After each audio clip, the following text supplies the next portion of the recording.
All right, Coach, how about just an opening statement and questions?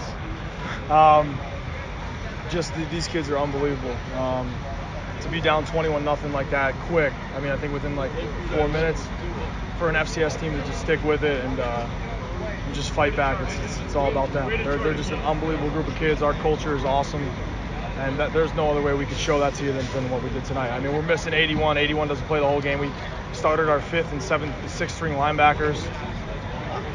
It's just unbelievable. These kids are just unbelievable. What was the message to them down 21-0?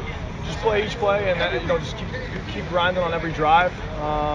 When stuff like that happens, it's big plays, and we just got to settle in. We actually talked about in the locker room.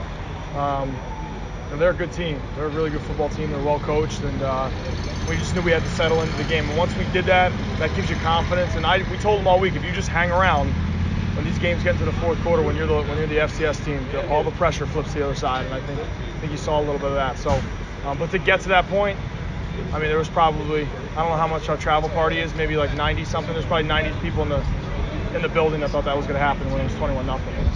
Nothing. The strongest thing we got going for us is our belief, and no one can ever take that away from us. What do you think changed on the field that just allowed you all to shift that momentum? I think the defense settled in, got a couple stops, and then certainly the big play to Micah. That second touchdown was big, and I thought the momentum before the half, if they would have went in and scored there, we kind of held them out, so that was huge. And then certainly our defense's touchdown to start it, but we just started to see ourselves make plays. And in the beginning, it was like, the storm was rolling in on us, and it's a confident group of kids. I mean, it's all them. It's all them. When you were down 21-0, you guys started running the ball real effectively, and I thought that got you guys really settled, and you guys started to hit everything after that. It was great. Design. Yeah, it was just a great job by our offensive staff. I mean, the thing you want to do in that instance is usually you panic, start to throw the ball around the yard, and that's just not us. We got to effectively run the ball, set up our play actions for third, and we just did a really good job calling the game. And that's our staff. It goes credit to them, and just our kids to believe in that. It was great. Was it real fitting for you that all 3 phases of the game came up so huge in this one, especially with special teams? Yeah, we talked about special teams was not good last week. I mean, I know it didn't factor into it pretty much, but that's a huge kick by number 31. It's great protection. That kid's been through a lot, and I've been telling him that I believe in him, that we're so confident in him, and we win by 3. There's been a lot of history of field goal kicks being missed in this program, so that was one of the bigger ones in recent history. I appreciate you reminding me. Just the significance of this win. You beat New Hampshire last week, and then another FBS team, and then you got another one here in 2 weeks. Just what does this mean for the program now moving forward? It's just huge. I think this is a step in where we want to go. Hadn't beaten New Hampshire in 8 years. Hadn't beaten an FBS team since 13. And it's just, like I said in the beginning, I think we're preaching the right stuff, accountability, belief, and these kids are believing in it. And our culture is so strong that no matter what comes up, we're going to be able to fight back. And you saw that tonight. I mean, it's just about the kids. And if they remember those 2 words, we'll be all right. Just how proud are you of the defensive effort tonight? 6 sacks on Western. Yeah, the black hole was, what's their name? It was pretty good. I mean, just to that blitz in the beginning, I mean, when it's 21-0, a lot of things can go wrong. And our style of defense is going to be a lot of one-on-ones. We left our guys out on islands. They have to make plays. We're a press coverage team.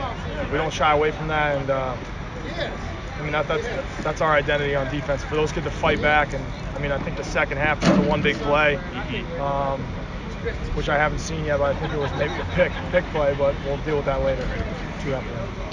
Whenever they come back, you go up 10, and then in one play they strike again. Just another big play ability. Just what was your message even then to hold on? Again, it's the same. When you preach the same thing all the time, you really don't have to waver from your message. I think that's important for these kids to understand. If they hear you say 9,000 things every day, they're going to be like, "What's this guy talking about?" Well, we talk about the accountability, the belief to each other, and we just keep preaching that, and they know what to do. We have one message. We move in one direction. It's on our helmet, the upwards arrow logo, and it's just the kids, man. I can't speak enough about the culture of these kids and how much they believe in each other, how much they love each other, and that's the reason why we won this game. Can you take us through that blocked field goal as Western's driving down the field? Yeah, I thought they were a little far out, but I don't know. I don't know their range as well as obviously coach. And so we had nickel ready with a call, and we had base ready with a call, a field goal block call. We saw a kicker come out, call base.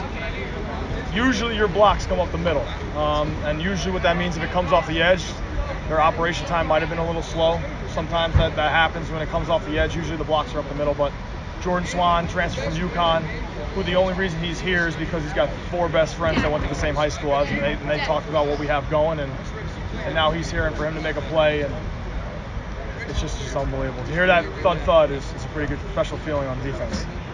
It's great to hear about Black Bear Nation here in the stands. You see it as a hashtag, and now you're seeing it for real. Out here as the team takes Darius's jersey, sings a fight song, and in front of the fans. Talk a little bit about that moment. It's just it's why we're all at Maine. I think Maine is a very unique place. I tell guys in recruiting, it is not for everyone. You got to be a special person to make it at Maine. And our kids are tough. They love the place. They might not love it at first, but they end up loving the place. We're a closer team because of where we are. The people that make up Maine are special. It's just we got supportive families, supportive everyone, and it's just a great place to be. If you can get over that it's far from everywhere, it's a really special place. Thanks, Coach. Thank you.